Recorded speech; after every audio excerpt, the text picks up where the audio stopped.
मंगलमय मंगलकरण वीतराग विज्ञान नमो ताहि जाते भये अर्हन्तादिमगा जो विद्यादि सागर सुधी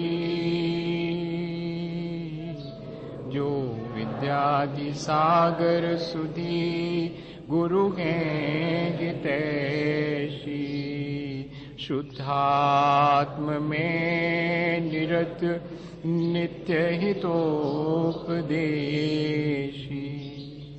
वे पाप ग्रीष्म ऋतु में जल गए सयाने पूजूं उन्हें सतत केवल ज्ञान पाने पूजूं उन्हें सतत केवल ज्ञान पाने। बोले भगवान महावीर स्वामी की, आचार्य कुंद कुंद स्वामी की, आचार्य गुरुवर विद्यासागर मुनि महाराज की।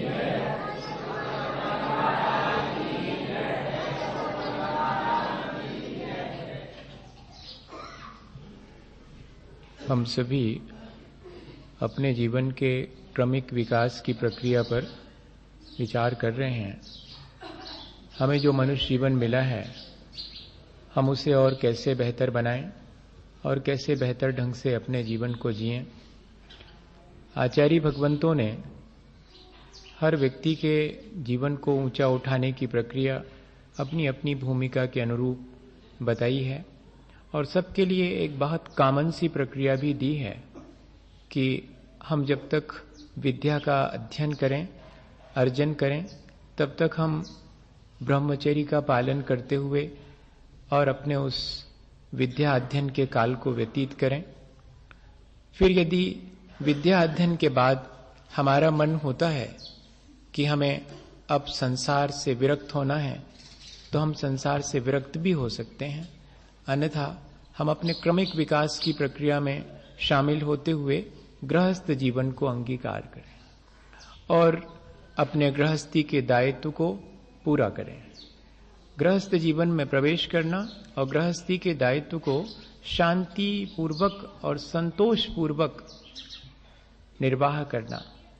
गृहस्थ का कर्तव्य है कि वो अपनी गृहस्थी को शांति और संतोष पूर्वक व्यतीत करे, अपने दायित्व को पूरा करे और दायित्व को पूरा करके फिर घर में रहते हुए भी और दृष्टि उसकी निष्प्रय होकर के जंगल की तरफ हो जावे। इसे वानप्रस्थ आश्रम कहते हैं। विद्या अध्ययन के समय ब्रह्मचर्य का धारण करें, फिर गृहस्थ आश्रम में प्रवेश करके अपने कर्तव्यों का पालन करें और कर्तव्य पूर्ण हो जाने पर, यानी सीधी बात है कि अपने बच्चों को पाल पोस के बड़ा कर दिया, अब बच्चों के पालने पोसने की जिम्मेदारी नहीं है अपने ऊपर। बात इतनी है सिर्फ, लेकिन यहां जाके हम लोग गड़बड़ा जाते हैं। अपना कर्तव्य पूरा किया, बच्चों को पाल पोस के बड़ा किया, अब बच्चों को पालने पोसने की जिम्मेदारी क्यों? अब निष्प्रय होकर के घर में तो रहेंगे, लेकिन अब अपने आत्म कल्याण और प्राणी मात्र के कल्याण की भावना रखते हुए रहेंगे। जैसे कोई पेइंग गेस्ट पैसे देकर के और भोजन करता है किसी घर में, लेकिन उस घर के किसी भी मामले में दखल नहीं करता है, ठीक इसी तरह घर में रहते हुए भी अपने जीवन को इतना निष्प्रह बना लेना कि बहुत साम्य भाव, बहुत संतोष पूर्वक अब शेष जीवन व्यतीत हो। क्योंकि संसार तो एक वृक्ष की तरह है जिसमें खट्टे मीठे सब तरह के फल लगते हैं और रस कहां से आता है? जड़ों से आता है और जड़ें अंधेरे में रहती हैं। ठीक इसी तरह ये जीवन है, ये संसार है, इसमें खट्टे मीठे फल पुण्य और पाप दोनों के मिलते हैं और ये कब तक मिलते रहते हैं? फल तोड़ लेने के बाद भी वृक्ष हरा भरा रहा आता है। क्यों? क्योंकि मोह की जड़ों से पानी आ रहा है अपनी अज्ञानता, अपने मोह जो कि अंधकार में है जड़ें जैसे, ऐसे ही हम भी अपने जीवन को जब तक मोह और आसक्ति में घेरे रहते हैं तब तक इस वृक्ष को, संसार के वृक्ष को रस मिलता रहता है और पुण्य पाप के फल ये हरा भरा बना रहता, लगते रहते हैं। मैं क्या करूं इस संसार के बीच? तो मैं सबसे अच्छा है कि इस संसार के बीच और समता भाव और संतोष पूर्वक अपना जीवन व्यतीत करूं।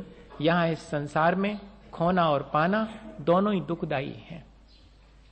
कोई ऐसा हो कि पाने वाला सुखी हो और सिर्फ खोने वाला ही दुखी हो? नहीं भैया, पाने खोने वाला दोनों ही दुखी हैं। एक बहुत छोटी सी घटना कल मैं पढ़ रहा था। 2 बच्चे स्कूल जा रहे थे और स्कूल जाने में दोनों को रास्ते में देर हो गई। जब स्कूल पहुंचे, गुरुजी ने कहा कि इतनी देर से क्यों आए? तो पहले वाले ने कहा कि क्या करें गुरुजी, 1 रुपया माँ ने दिया था, वो रास्ते में कहीं गिर गया, मैं उसको खोज रहा था और खोजने में देर हो गई और आखिर वो मुझे नहीं मिला तो नहीं मिला और इस तरह मुझे देर हो गई। दूसरे से कहा कि तेरे को देर क्यों हुई? बोले इनकी वजह से हो गई। अरे इनकी वजह से क्या? क्या इनने रोक रखा था? बोले नहीं, ये वहां से हट ही नहीं रहे थे। मतलब ये कि वो जो रुपया था ना, उस पर तो मैं पैर रख के खड़ा था, जब ये वहां से हटे तब मैं आगे बढ़ूं। दोनों लेट पहुंचे। एक जिसने खोया था वो भी दंडित हुआ, दूसरा जिसने पाया था वो भी लेट हुआ, वो भी दंडित हुआ। एक को खोने की पीड़ा है, एक को पाकर के फिर खो ना जाए इस बात का भय है। दोनों को ही तकलीफ। संसार इससे ज्यादा और नहीं है। यहां हम खो देते हैं तो दुख पाते हैं, मिल जाता है तो उसकी सुरक्षा का इंतजाम, उसका भय, वो भी हमें पीड़ा देता है। भैया, इस संसार से, इस संसार के चक्र से कैसे हम मुक्त हों, या कि इस संसार के बीच हम कैसे बेहतर ढंग से जिएं? तो सबसे बेहतर ढंग यही है कि हम जहां भी रहें, चाहे गृहस्थ जीवन में हो चाहे साधु के जीवन में हो, अत्यंत निष्प्रहता पूर्वक रहें। सुख और दुख दोनों के बीच साम्य भाव जितना बन सके, सब एकदम तो 100% तो संभव नहीं, पर जितना बन सके उतना हम साम्य भाव रख सकें। शायद यही प्रक्रिया एक साधक के लिए और एक साधु के लिए आचार्य भगवंतों ने अलग अलग ढंग से कही है।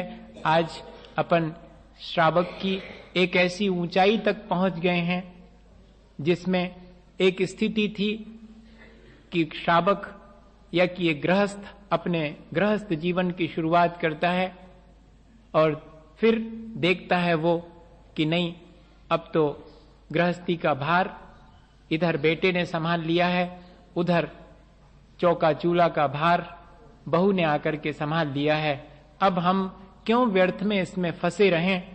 तो नई कमाई करना बंद कर देता है और पुराने संचित धन को भी अपने बेटे और बहू को चाबी सौंप देता है। यहां तक इतनी प्रक्रिया हो चुकी है। आरंभ त्याग करना मतलब नई कमाई करने की प्रक्रिया बंद कर देना। अब बेटे कमाएं, बेटे जाने, मैं कोई भी अब नया संचय नहीं करूंगा। पुराना जो संचित मेरे पास है उस पर भी मेरा क्या अधिकार, काय के लिए किया था, इन्हीं बच्चों के लिए इनके सुपर्द कर दिया। अब लेकिन अभी थोड़ा सा भीतर घर में रह रहे हैं तो ये बच्चे जरा समझदार हो जावें, कभी आकर के पूछ लेते हैं कि ये चीज कैसी करें, तो बताने का मन हो जाता है कि वर्षों का अनुभव है, इसको ऐसे करो। तो संसार के काम की थोड़ी बहुत सलाह दे देते हैं। कोई काम बिगड़ जाता है तो जरा उलाहना देने का मन होता है, जरा शिकायत करने का बच्चों का मन होता है। कोई जरा ठीक से अपना व्यवहार नहीं करता है घर गृहस्थी में तो उसको समझाने का मन होता है। लेकिन अब नहीं, अब एक और स्थिति ऊंची हो गई कि अब सलाह देना भी बंद कर देंगे। आचार्य भगवंतों ने लिखा, अनुमतिरारंभे वा परिग्रहेषु ऐह केशु वा, मैं उसको एक लाइन को भूल रहा हूं, नास्ति खलु यस्य समधीर अनुमति विरतः समंतव्या। अब पहले तो खुद नया संचय करने के लिए 80 मसी कृषि विद्या शिल्प वाणिज्य की मदद लेते थे, अब वो भी छोड़ दी। और जो परिग्रह था उसमें भी थोड़ी ममत्व भाव तो था, वो भी छोड़ दिया। लेकिन अब एक चीज, एक कदम और आगे बढ़ गए कि खुद तो नया धन नहीं कमाएंगे, पुराना धन भी जितना लिमिट अपनी रखी हो उतना ही रखेंगे, उसमें भी ममत्व नहीं रखेंगे अंतरंग में। और अब कोई अगर नया धन संचय कर रहा है या पुराने धन का संरक्षण कर रहा है, मतलब आरंभ और परिग्रह कर रहा है, या संसार के लौकिक कार्य कर रहा है, अपने घर गृहस्थी के व्यक्ति को भी उस बात की सलाह नहीं दूंगा। अनुमतिरारंभे वा परिग्रहेगी ऐहि केशु। लौकिक कार्य जो भी हैं और परिग्रह आरंभ बढ़ाने वाले कार्य है, उन सब के लिए मैं अनुमति भी नहीं दूंगा। क्यों, क्या होता है, जब हम किसी काम के लिए अनुमति देते हैं, किसी काम की प्रशंसा या समर्थन करते हैं, तो फिर हमें लगता है कि वो काम हमारे मन मुताबिक होना चाहिए, और हमारे मन मुताबिक नहीं होता है तो उसमें हर्ष विषाद होता है। कोई भी कितना भी क्यों ना हो, तो कह रहे हैं कि जो लौकिक कार्य हैं, पारमार्थिक कार्य हैं, धार्मिक कार्य हैं, उनकी बात अभी उतनी ऊंचाई पर नहीं पहुंचे हैं। तो कहते हैं कि कम से कम जो पाप के कार्य हैं, जिनको अब बच्चों ने संभाल लिया है, घर गृहस्थी के काम हैं, इस संसार के काम हैं, उन संसार के कामों में अब अनुमति भी नहीं देना, उनका समर्थन भी नहीं देना। सब कुछ छोड़ देने के बाद भी जिसको दिया है उससे अपेक्षा रहती है कि ये इस चीज का ऐसा उपयोग करे। दान देकर भी हमारे मन में ये भाव रहा आता है कि हमारे पैसा को ऐसो उपयोग करो जाए, जबकि दे चुके। इसके बाद भी उसके प्रति आसक्ति बनी रह सकती है। इसलिए ये 10वें नंबर की प्रतिमा रखी। एक गृहस्थ को गृहस्थी में रहते हुए भी जरा अभ्यास तो कर लो, नहीं तो बाहर जाओगे तो फिर अभी घर में अपने बच्चों को जैसे सब दुनिया के कामों की सलाह देने की आदत पड़ी है, बाहर समाज के बीच जाओगे तो सन्यासी बन करके भी सबके कामों में इंटरफियर करने का मन बना रहेगा। बताइए आप। इसलिए घर में रह करके ही ये साधना कर लो कि अपने घर के लोगों के काम में भी इंटरफियर नहीं करना, फिर बात दूसरों के में क्या इंटरफियर। बच्चे जैसा कर रहे हैं उनको करने दो, बनाते हैं बनावें, बिगाड़ते हैं बिगाड़ें, मिटाएं तो मिटाएं, हमने तो छोड़ दिया। इतनी निष्प्रहता घर में रह करके। और सबसे बड़ी चीज ये होती है कि अगर घर छोड़ देवें, समाज के बीच रहने लगें, तो फिर कैसा आ जाता है, मैं थोड़ा बड़ा हूं इन सब से। हाँ, ऐसा अहंकार आ जाता है। घर में रह करके ऐसे व्रतों का पालन 10वीं प्रतिमा वाला घर में है, अभी घर नहीं छोड़ा, कोई नहीं पूछता उसके लिए, कोई पद प्रतिष्ठा नहीं है, यश ख्याति नहीं मिल रही, तो ये जीतने के लिए भी इतनी ऊंचाई पर पहुंच करके घर में सामान्य व्यक्ति की तरह रह रहे हैं, बताइएगा। और आज के समय में तो जरा सा कुछ करने लगे तो फिर मंच, माला और माइक चाहिए। 3 मकार, वो वाले 3 मकार तो हैं ही, मध्य मधु मांस वाले, ये 3 मकार और नए हैं, ये मंच, माला और माइक, तीनों में मां है। ये 3 मकार वे मध्य मधु मांस है, तो ये भी चाहिए थोड़ा सा भी। अगर तो कहते घर में रह के ही साधना करो। और दूसरी चीज, घर में रह करके ये जरा सा विचार आएगा कि ये हमारे अपने हैं, अच्छा भोजन देंगे। कहते नहीं, चाहे सरस भोजन दें और नीरस दें तो अपने हैं, इसलिए शिकायत मत करना। ऐसी अगर निष्प्रहता आ जाएगी तो बाहर निकलोगे तब भी यही प्रक्रिया बनी रहेगी, नहीं तो यही प्रक्रिया रहेगी कि मुझे सरस मिल गया है तो आनंदित हैं, नीरस मिल गया है तो शिकायत से भर गया है मन। घर में ही साधना कर लो पहले, कि हो सकता है अपने ही बच्चे और ढंग से आहार ना कराएं, कोई बात नहीं, शांत, जो सामने रख दिया ठीक। ये साधना 10वीं प्रतिमा वाला करता है। बेटा अगर घर में और बुला लेता है कि चलो पिताजी भोजन का समय हो गया, बहू ने बुला लिया तो जाके थाली पे बैठ गए चुपचाप, एक बार ही भोजन करता है। इतनी निष्प्रहता हो गई, बार बार भी नहीं। कोई और अन्न आकर के निमंत्रण करता है तो निमंत्रण स्वीकार नहीं करता। भोजन के समय पर आओगे और कहोगे कि चलो तो चलते हैं, बस। हाँ, इतना 10वीं प्रतिमा में हो जाता। अभी घर में ही है, सोचो घर में रह करके एक गृहस्थ ऐसा कर सकता है। और तीसरी या चौथी बात, ये सारी चीजें मैं सोच रहा था कि अब जब आरंभ का त्याग कर दिया, परिग्रह का त्याग कर दिया, घर में अभी भी हैं तो करते क्या हैं फिर? ये बहुत बड़ी साधना है। एक प्रतिमा इसी के लिए रखी है कि आपने स्वयं तो कमाना छोड़ दिया, जो कमाया था वो भी दे दिया, लेकिन दोनों के प्रति आसक्ति बनी रह सकती है अभी भी कि देखो ऐसा नहीं, ऐसा करो, ऐसे में ज्यादा पैसा आएंगे, अब ऐसी सलाह मत देना। और ये सब मैंने मकान बनवा के इनको दिया, मैंने इतनी संपत्ति अपने बेटे को दी, हमें पूछता तक नहीं है। ऐसा भाव नहीं आना चाहिए 10वीं प्रतिमा वाले के मन में। अब तुमने तो छोड़ ही दिया, अब इस बात का उलाहना क्यों दे रहे कि मैंने इतनी संपत्ति अपने बेटे को दी, मैंने इतना घर बना के दिया, मेरी बिल्कुल सेवा नहीं करता। अब कहते नहीं, क्योंकि कल घर से बाहर निकलोगे और कोई सेवा नहीं करेगा तो बड़े आकुल विकल हो जाओगे। इसलिए घर में ही कि जिनको सब कछु दो बेबी ने कर हैं, तो जोनको कछु नहीं दो उनसे का अपेक्षा रखोगे। ये देख लो आप। आचार्य श्री हमेशा कहते हैं कि किसी से भी अपना काम करवाने के लिए नहीं कहना कि जाओ हमारी फलानी चीज उठा लाओ। क्यों? क्या तुमने उनको नौकर रख रखा है क्या? वो अगर सेवा की दृष्टि से कहें कि भगवान मैं लाता हूं, ठीक है लाओ तो लाओ, नहीं लाओ तो मत लाओ। ब्रह्मचारी अगर, हमेशा कहते कि ब्रह्मचारी हमने साथ में दिया है, उसको ब्रह्मचारी समझना, उसका धर्म ध्यान में निमित्त बनना, उसको नौकर नहीं मानना, उससे अपना काम नहीं करवाना कि ब्रह्मचारी हमारा फलाना काम करके आओ, ब्रह्मचारी हमारा फलाना काम। ये साधु के लिए है। और 10वीं प्रतिमा वाले को कह रहे कि अपने घर के लोगों से भी अपेक्षा नहीं रखेगा, बाहर वालों से तो क्या अपेक्षा, जिनको सब कुछ दिया उनके प्रति भी इतना निष्प्रह कि दे दिया, अब मुझे क्या करना, अब क्यों उसकी सास संभाल के लिए सलाह दूं, नहीं तो देने के बाद भी ये मेरा है, ऐसा मन में भाव बना रह सकता है।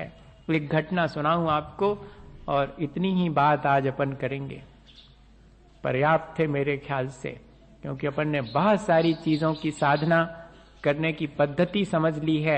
अपन को ये धीरे धीरे करके ये कैसे साधना की पद्धति हमारे क्रमिक विकास के लिए बताई है, इसको अपने जीवन में, भले ही अपन प्रतिमा नहीं लेवें भैया, जितनी शक्ति है उतना करें, लेकिन जरा समझ तो लेवें कि क्या सचमुच घर में रहकर इतनी निष्प्रहता साधी जाती है। अभी तो कदम कदम पर हमारा मन दूसरे को डायरेक्शन देने का होता है, और वो 10वीं प्रतिमा वाला कैसा होता होगा कि किसी भी काम में कोई इंटरफेरेंस नहीं, जैसा करो सो करो, बने तो बने, बिगाड़ो तो बिगाड़ो। भोजन कर लिया और बस चुपचाप 24 घंटे अपने धर्म की साधना। अब घर गृहस्थी नहीं साधना, अब तो धर्म की साधना करना। घर में है अभी, लेकिन घर में रह करके भी घर गृहस्थी नहीं साधना। इसलिए ये साधना करवा रहे घर में कि जोन से ने बनी घर में, बेका कर है वन में। हाँ, घर में अगर आप अपने 4 लोगों के बीच और निष्प्रय होके नहीं रह सकते, तो बाहर 4000 और 40,000 के बीच आपकी निष्प्रयता गड़बड़ा जाएगी।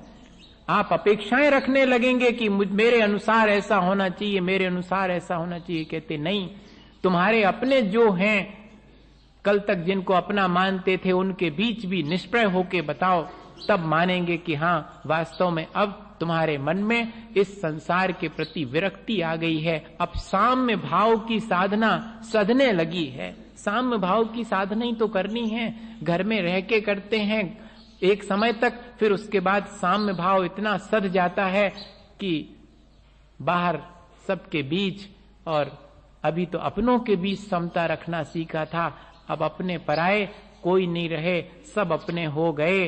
अब उनके बीच भी साम्य भाव रखो, तब इस साम्य भाव के द्वारा हर्ष विषाद नहीं होने से संसार से पार होंगे। संसार से पार होने का एक ही उपाय है कि इस संसार में हर्ष विषाद जितना कम हो उतना कम करते जाओ, उससे मुक्त हो सको तो मुक्त हो जाओ। वरना जो चीज अपन दे देते हैं वो चीज भी हमारे मन को घेरे रहती है देने के बाद भी। एक उदाहरण है इसका।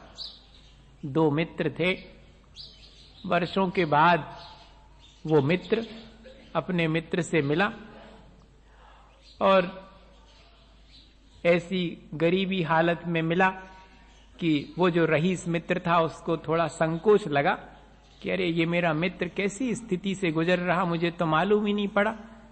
फिर भी अब आया है, 20 बरस के बाद मिला है, बड़े प्रेम से मिले और घंटों चर्चा हुई और अचानक उसको याद आया कि अरे अपन दोनों जन तो खूब बातें कर रहे हैं, और भी अपने मित्र हैं, भूल गए होगे तुम तो, वो सब यहीं रहते हैं, आओ चलो अपन मिल के आए सब मित्रों से, तुम तो वर्षों से नहीं मिले हो। तो वो जो नया मित्र आया था, गरीब था, उसने कहा सुनो ऐसे नहीं जा पाऊंगा, तुम्हारे पास तो आ गया हूं, और मित्रों के पास ऐसी फटी हालत में जाना ठीक नहीं है। अरे तुम कैसी बात करते हो, हमारे कपड़े रखे हुए हैं, तुम वो ले लो। और एक जोड़ी कपड़े जो कहीं से मिले थे, मेहमानी में मिलते अच्छे, वो मिले थे, सो वो रखे थे, इनने कभी पहने ही नहीं थे, सो वो उठा करके उसको दे दिए। उसने पहने सो उस पर बड़े सुंदर लगे। अब सुंदर लगे तो मन में बात बहुत कठिन है।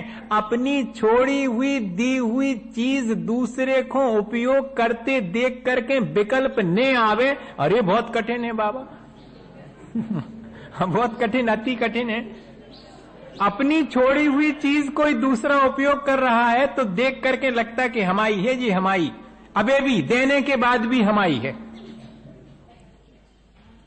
अब क्या हुआ कि पहन लिए, वो सुंदर लग रहा है वो, अब इनके कपड़ों से भी। और मजा ये है इस परिग्रह के साथ कि अपन को जोन चीज मिल जाती है बात अच्छी नहीं लगती, दूसरे को जोन मिली है बा ज्यादा अच्छी लगती।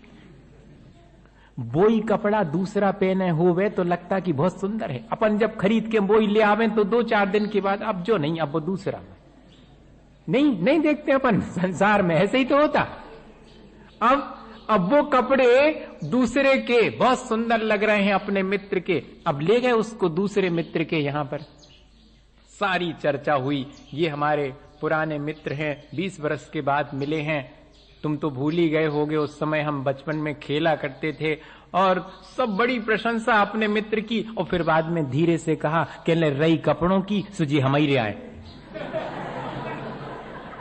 अब देखो आप, वो जो भीतर का भाव था वो तो गया नहीं, सब बातें करी, मित्र को मिलवाया, लेकिन आखिरी में कह रही कपड़ों की सुजी हमारे आए। अब वो मित्र बड़े पशु पेश में बाहर आया, कह सुनो अब नहीं जाऊंगा तुम्हारे साथ में।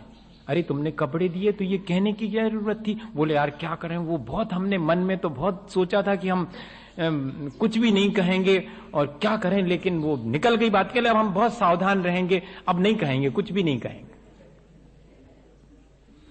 अब चले भैया दूसरे मित्र के यहां।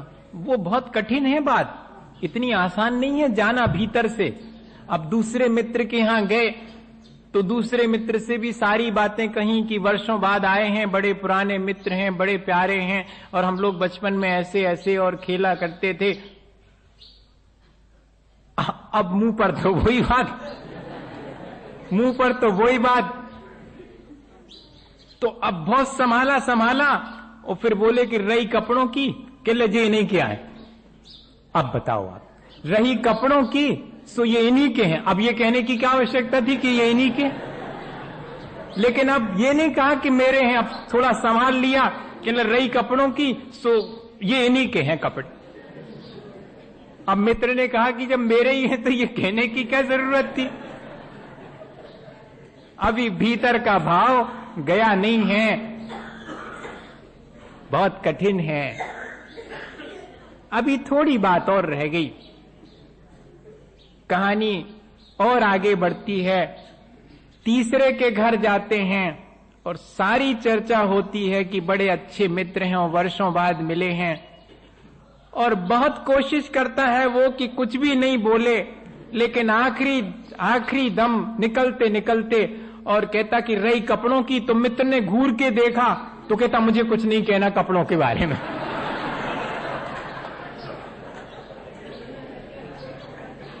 ये मेरे हैं, ये इन्हीं के हैं, और रही कपड़ों की, मुझे कुछ नहीं कहना है इनके बारे में। ये भी कहना ही है। इतना भीतर हमारे इन चीजों के प्रति आसक्ति हो सकती है।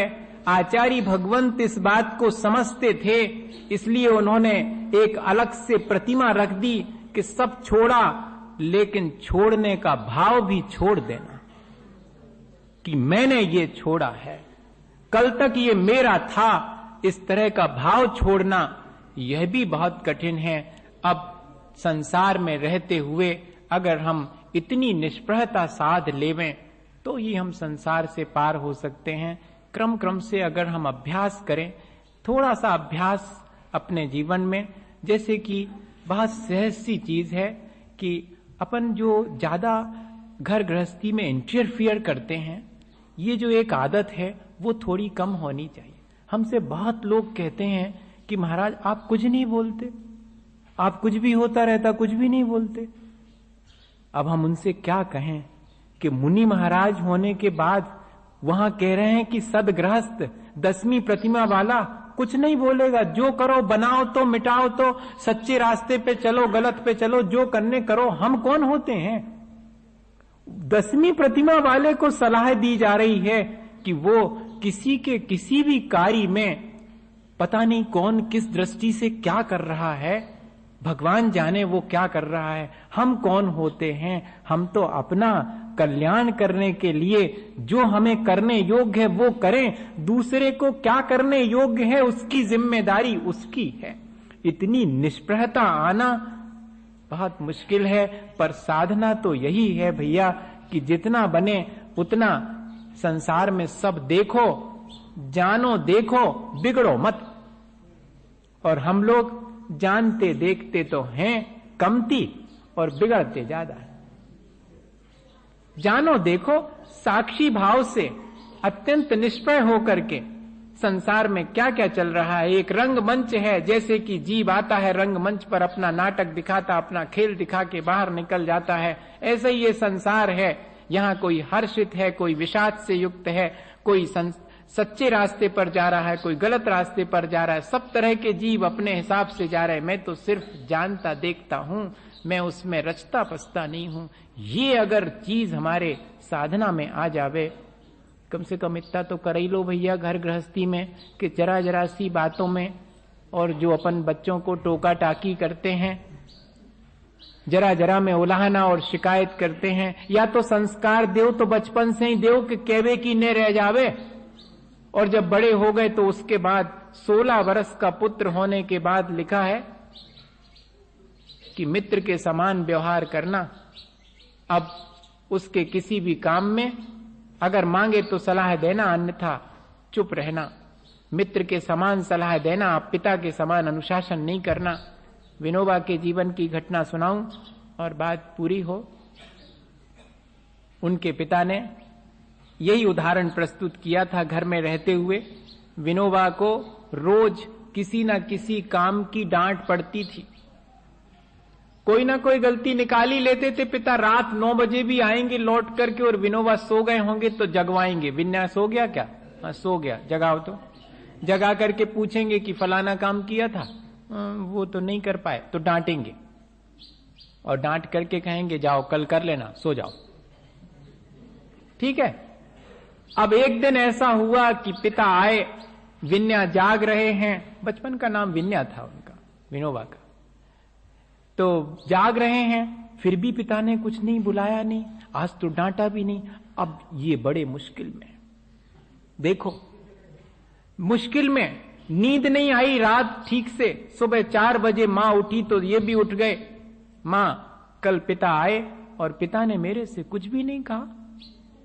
रोज आकर के कुछ तो थोड़ा बहुत डांट लेते थे, आज तो बोले तक नहीं। इतनी निष्प्रहता बहुत कठिन है। मां ने कहा उन्हीं से पूछना। तो सुबह जब पिता जागे तो पिता से कहा कि कल मेरे से कोई गलती हुई क्या? आपने इतना भी नहीं मेरे लिए कुछ कहा, कुछ तो कह लेते, गलती भी हुई है तो भी कुछ कह लेते। तो पिता की आंख में आंसू आ गए। इशारा किया कि उस टेबल पर लिखा हुआ कागज रखा है, देख लो। विन्या ने उठा करके कागज देखा, उस पर लिखा था कि मैंने अपने बेटे को आज 16 बरस तक किसी न किसी बात के लिए अनुशासित करने के लिए 16 बरस तक जो मैंने अपने बेटे को डांटा या समझाया वो सिर्फ कर्तव्य मान के समझाया है। मेरा बेटा इससे दुखी हुआ होगा। मैं अपने पुत्र से आज क्षमा याचना करता हूं कि मैंने 16 बरस तक उससे जो कुछ कहा उसकी वो बुरा ना माने। मैंने तो उसके अच्छे के लिए उसे कुछ थोड़ा बहुत सलाह दी है। भैया, ऐसी घर गृहस्थी में रह करके भी क्या निष्प्रहता आ सकती है? अपन कौन सी बड़ी बड़ी बातें करते हैं, इतनी निष्प्रहता। यही आचार्य भगवंतों ने संसार से बचने का उपाय बताया है कि उसके सुख दुख में और साम्य भाव रख करके हम संतोष पूर्वक अपना जीवन जिएं तो हम संसार से पार हो सकते हैं। इसी भावना के साथ बोलिए आचार्य गुरुवर विद्यासागर।